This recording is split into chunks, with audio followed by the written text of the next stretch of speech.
Absolutely. We have the top scientist interlaced with the UN climate study group, and you also study them individually. They're all globalists. They're all pro-New World Order. They're all socialist. Yep. They all want to cut human resources. They all want one-child policies. This is a very sick group, and studying them separate from the climate debate, studying them being persecuted by them, you're one of the first people they singled out because as a top climatologist, you were effectively countering them. What type of individuals are these people? Well, as you said, and by the way, the University of East Anglia, where the CRU is located, and I had the privilege of dealing with Hubert Lamb, who's the father of climatology of the modern era. He helped me with my doctoral thesis. I mean, he'd be turning in his grave. But it was set up there. The University of East Anglia, which, by the way, has been complicit in blocking freedom of information requests, as has the United Kingdom Met Office. So this thing permeates through government. But the University of East Anglia was set up under the Harold Wilson socialist government in Britain, and it is considered the most left of all the left-wing universities in Britain. So this was a perfect place for this CRU thing to fester into what it's become. And, of course, the person that there's two sides to it, of course. There's the political side and the science side. Now, the guy that put those two together is our old friend Maurice Strong. And, of course, Maurice Strong, I think, is hiding out in China right now because the U.S. government want him for his involvement with Kofi Annan in the oil for food in Iraq thing. But Maurice Strong was the one that set up the United Nations Environment Program. And he made a statement 30 years ago that he said, isn't the problem for the problem for the planet are the industrialized nations? Isn't it our responsibility to get rid of them? And I want your audience to think about how would you do that? If you consider the industrialized nations like an engine in a car, and that's a very good analogy because fossil fuels and energy are critical to them, how would you go about doing that? You say, okay, I can stop the engine by shutting off the energy supply. And as you see that happening, and the impacts on energy, but the public would scream right away. We saw that when the fuel prices went up. Everybody's angry immediately. So you really can't do that. But if you say, look, the byproduct, the exhaust of this engine, and you can stop an engine by plugging the exhaust. So if you say, look, the exhaust of this industrialized nations or this car is CO2, and it's destroying the global climate and destroying the planet, then you can point at, this evil industry, this horrible industrial complex, and this whole free market thing, we've just got to shut it down. It's destroying the planet.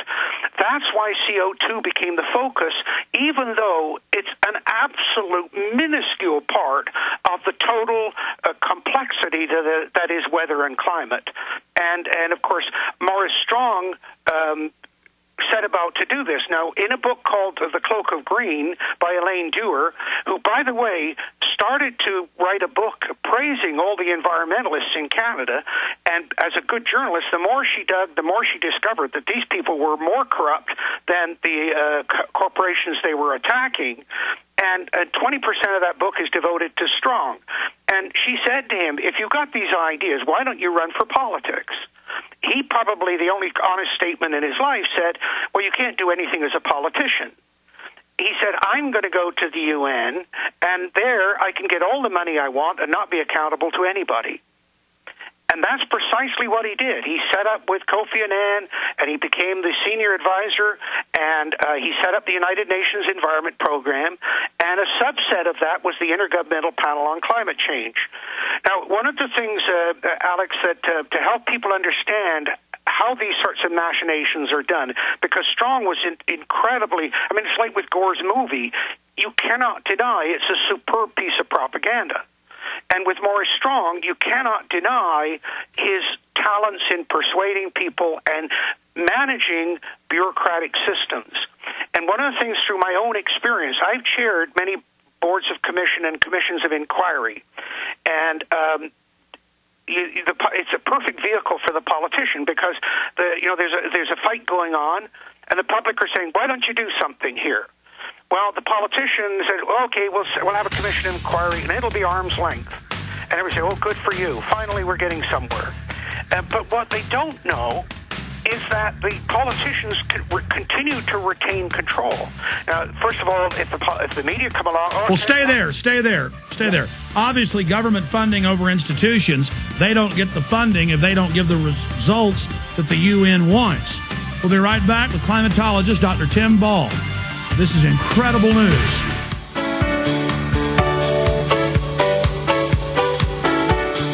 Dr. Tim Ball is our guest. He's a big part of Follow the Republic. I'm going to put a plug in here. Until they run out, you get a free Obama Joker T-shirt, and there's 4 different messages on them. You can pick the T-shirt you want, free, when you order 1 copy. I just want to get this film out. People are ready to hear. This film is about the banks, how the elites engineered the climate change fraud for the global tax. And now we have Von Rompuy, the head of the EU, and saying this. We have Al Gore and others saying it in the film. Everyone's got to see this. So you want to know about the climate fraud? What's really going on? These are not scientists and the UN just screwing up on accident. This is premeditated. Going back to Dr. Tim Ball, this is a short segment.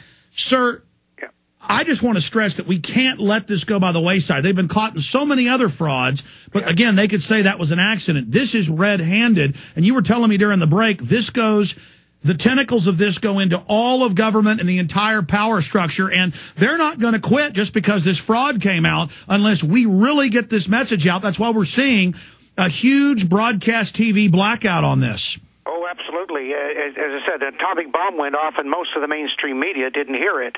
But just a quick kudo to you, Alex. The YouTube 9-minute video. Your grasp of the issues in this is really remarkable, and that's been one of the problems because most of the media are not scientists, and one of the things with the public is they're going to have to need a lot of these emails explained. What are they saying? What's the context of this? And of course, it's why some of the attempts to block what's out there is saying, oh, they're taking it out of context, and they can get away with that. But the minute somebody like myself that knows what's going on, watched it go on, put it in context, it just becomes even more explosive. So yeah, absolutely. And by the way, just back quickly, I was talking about terms of reference. In my own experience, Morris Strong wrote the terms of reference for the IPCC. And as I said, when I chaired commissions of inquiry, and your audience can think about the Kennedy Commission, and they asked Judge Warren about, well, why didn't you look at the mafia and Dallas connection? He said, oh, it wasn't in my terms of reference. That's how the politicians control. And the first commission I was given, the minister gave me the terms of reference, and I said, Mr. Minister, I can't even begin to look at this, let alone reach some conclusions. And he said, well, that's the way it is. And I said, no, here's the way it is. I'm going to go to the media and say, you're tying my hands on this issue. Well, he obviously decided that that was a bigger problem than trying to tie Okay, go back, explain to people what minister in the context, because you're talking about lying by omission. They set the parameters of the debate. They say climate change is real, it is bad, it is man-made, and they say the debate is settled. Yeah, okay, because what Morris Strong did was the first thing is they used the definition of climate change established by the United Nations Environment Program, which says we're only going to look at human causes of climate change. Now, you can't possibly determine what effect humans are having, if any, unless you know how much nature is causing climate change. So by limiting that to IPCC with that definition alone. The second important thing, and there's some other terms of reference, but the other one that's devastating is they put in what's called the summary for policymakers. Now, the group at CRU made sure that the scientists that were advising that summary for policymaker groups, which were mostly politicians, were part of their CRU group. So people like Stephen Schneider, Michael Mann, Phil Jones. But the summary for policymakers, the rules of it are, you write your science or technical report, Working Group 1. You set that aside, then the summary for policymaker groups will write a summary. The summary then is released to the media immediately, which of course, and then it has all of the sensational stuff about, oh, the world's going to fry and this is going to happen.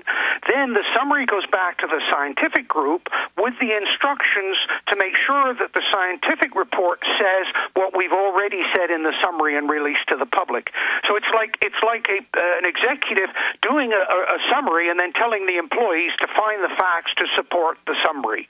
It is that incredible and unbelievable. And if you want the details of that, I'm willing to share that with you, of how Strong did this to control the whole process.